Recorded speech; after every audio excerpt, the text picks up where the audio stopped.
எஜமானன் நீங்க தானே, என் எஜமானன் நீங்க தானே, எஜமானன் நீங்க தானே, என் எஜமானன் நீங்க தானே. உன் கரத்தையே நோக்கிடுவேன் என்னை என்றும். ஆண்டவராகிய இயேசு கிறிஸ்துவின் நாமத்தினாலே உங்கள் யாவருக்கும் 2187வது காலை மன்னா செய்தியின் மூலமாக உங்களை சந்திப்பதில் மிக்க மகிழ்ச்சி அடைகிறேன்.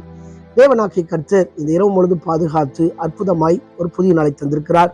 அவருக்கே மகிமை உண்டாகட்டும். இந்த நாளிலும் நாம் யாருக்காக எதற்காக ஜெபிக்க வேண்டும் என்று சொன்னால், சரீர ரீதியாய் பலவீனப்பட்டு மருத்துவமனைகளிலே வீடுகளிலே நெடு ஆண்டுகளாய் வருஷங்களாய் மாதங்களாய் ட்ரீட்மெண்ட் எடுத்துக்கொண்டிருக்கிறவர்களுக்காக ஜெபிக்க வேண்டும். தேவன் அவர்களுக்கு அற்புதமான சுகத்தை கொடுக்கும்படியாக நாம் ஜெபிப்போம். தேவன் எல்லா வியாதிகளிலிருந்தும் இன்றைக்கும் விடுதலை கொடுத்து கொண்டிருக்கிறார். உங்களுக்கும் அற்புதம் செய்வார்.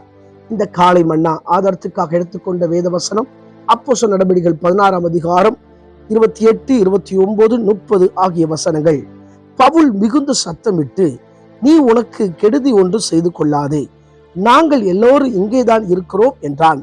அப்பொழுது அவன் தீபங்களை கொண்டு வரச் சொல்லி உள்ளே ஓடி நடுநடுங்கி பவுலுக்கும் சீலாவுக்கும் முன்பாக விழுந்து அவர்களை வெளியே அழைத்து வந்து, ஆண்டவமாரே, ரட்சிக்கப்படுவதற்கு நான் என்ன செய்ய வேண்டும் என்றான். எனக்கு பிரியமான கர்த்தருடைய பிள்ளைகளே, அன்பார்ந்த தேவ ஊழியர்களே, அருமையான நண்பர்களே, இங்கே பவுலுக்கும் சீலாவுக்கும் முன்பதாக விழுந்து என்று பார்க்கிறோம். ரோமன் கேத்தலிக் பைபிள்ல போட்டிருக்கு, அவங்க காலுக்கு முன்பதாக விழுந்து என்று தெளிவாய் போட்டிருக்கிறது.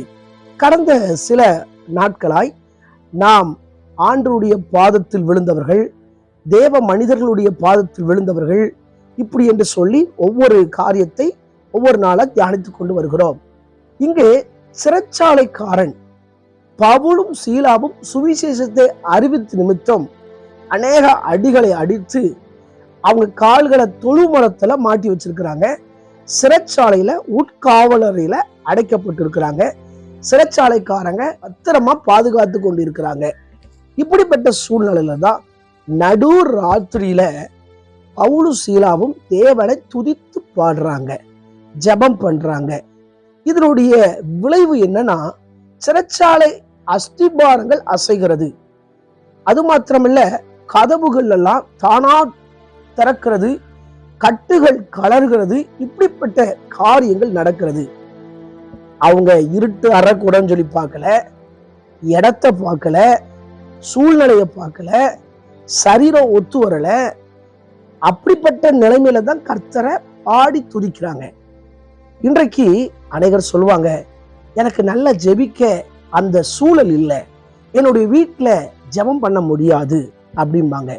நான் என்னைக்கு ஒரு பெரிய வீடு கட்டி அதுக்கு ஜப அறைய தனியா என்னைக்கு வைக்கிறனோ அன்னைக்கு நல்ல ஜெபம் பண்ணுவாங்க. அப்படி அல்லங்க. இங்க இருட்டு அறையில, சிறைச்சாலையில, அங்க கைதிகள் தவறு செய்தவர்கள் தான் இருப்பாங்க. ஆனா அதுக்கு மத்தியில ஒரு 2 தேவ மனிதர்கள் ஐக்கியப்பட்டு ஜெபித்தனுடைய விளைவு என்ன தெரியுமா? இப்படிப்பட்ட சம்பவங்கள் நடந்ததுனால சிறைச்சாலைக்காரன் தன்னை காயப்படுத்தி கொள்ள ஓடுகிறான். இந்த சூழ்நிலை தான் பவுல் முரத்த சத்தமிட்டு சொல்றாரு, உனக்கு கெடுதி ஒன்று செய்து கொள்ளாது, நாங்க எல்லாரும் இங்கதான் இருக்கிறோம். பாருங்க, இப்போ சிறைச்சாலைக்கார பவுலுக்கும் சீலாவுக்கும் காலுக்கு முன்பதாக விழுந்து, ஆண்டவமாரே, நாங்கள் என்ன செய்ய வேண்டும்? நம்முடைய வாழ்க்கையில எப்பேற்பட்ட நிலையில சென்று கொண்டிருந்தாலும் சரி, ஜெபம் பண்ணி பாடி துதித்தால் போதும், ஆண்டவர் இயற்கைக்கு அப்பாற்பட்ட அற்புதங்களை செய்வார். சில நேரங்களில் உங்களுக்கு விரோதமாக சில கட்டுகள் இருக்கலாம், பில்லி சூனியம் மாந்திரிகள் இருக்கலாம், செய்வனை வைத்திருக்கலாம், சாபங்கள் இருக்கலாம். ஆனால் பாடி துதித்தால் நிச்சயமாய் கர்த்தர் அற்புதம் செய்வார். ஒருவேளை ஊழிய பாதைகளில முன்னேற செல்ல முடியாமல் பல கட்டுகள் இருக்கலாம், பல தடைகள் இருக்கலாம், உங்களுக்கு விரோதமாக சில காரியங்களை எத்தனித்திருக்கலாம். ஆனால் நீங்கள் ஒருமனப்பட்டு எந்த இரவு கூட என்று பார்க்காமல் நேரம் கிடைக்கும் போதெல்லாம் ஜெபித்தீர்கள் என்று சொன்னால் உங்கள் ஊழியத்திலே கர்த்தர் பல முன்னேற்றத்தை உண்டு பண்ணுவார். இன்றைக்கு அநேகர் ஊழியத்தில் இப்படிப்பட்ட சூழல் நடந்து விட்டதே, இப்படிப்பட்ட காரியத்தை பேசலாம்னு சொல்லி மன வேதனையோடு ஜெபிக்க முடியாமல் துதிக்க முடியாமல் இருக்கிறதுனால பல காரியங்கள் நம்முடைய வாழ்க்கையில் நிகழ்வது இல்லாமல் போகிறது. ஆனால் நீங்கள் சூழ்நிலை, இடம், பொருள் எல்லாவற்றையும் பார்க்காமல் பாடி துதிக்கும் போது, ஜெபிக்கும் போது நிச்சயமாய் எல்லா பிரச்சனையும் உங்கள் காலுக்கு முன்பதாக விழு என்பதில் சந்தேகமில்லை. அதற்கு அர்த்தம்தான் பவுலும் சீலாவும். அப்படி என்றால் தீர்மானிக்க வேண்டியது என்ன? எப்பேற்பட்ட இடமா இருந்தாலும் சரிதான், எப்பேற்பட்ட சூழ்நிலை இருந்தாலும் சரிதான், எப்பேற்பட்ட காயங்கள் இருந்தாலும் சரிதான், சொல்ல முடியாத வேதனை இருந்தாலும் சரிதான், எந்த இடமா இருந்தாலும் சரிதான், நான் ஜெபிப்பேன், நான் துதிப்பேன், நான் ஆண்டவரை மகிமைப்படுத்துவேன். அப்படி இருக்கும் போதுதான் அங்க சிறைச்சாலைக்காரன் கேட்கிறான், நான் என்ன செய்யணும்? அங்க பார்க்கும்போது அந்த இடம் முழுவதும் சுவிசேஷம் அறிவிக்கப்படுகிறது. குடும்பமாய் ஞானஸ்நானம் பெறுகிற அளவுக்கு கர்த்தர் அங்க ஒரு காரியத்தை செய்கிறார். இதை பார்த்து கொண்டிருக்கிற உங்க வாழ்க்கையில, உங்க குடும்பத்துல, உங்க பட்டணத்துல கர்த்தர் உங்களை அப்படி மாற்றுவாராக. கண்களை மூடி ஜெபிப்போம். எங்களை நேசிக்கிற நல்ல தகப்பனே, இந்த வேலைக்காய் வருகிறேன். நாங்கள் கேட்ட வார்த்தையின்படி ஆண்டவரே, எங்களுக்கு முன்பதாக எல்லா பிரச்சனைகளும் கீழே விழட்டும் என்று ஜெபிக்கிறேனப்பா.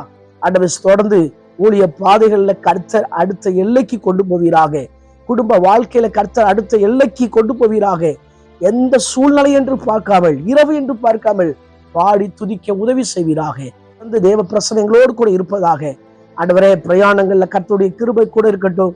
ஆண்டவரே, பிறந்த நாள், திருமண நாள் நினைவுகிற ஒவ்வொரு வாழ்க்கையிலும் அற்புதங்களும் அதிசயங்களும் சந்தோஷமான காரியங்களும் நடக்கட்டும் என்று ஜெபிக்கிறேன். இயேசுவின் மூலம் ஜெபங்களும் ஜீவனும் நல்ல பிதாவே, ஆமென்.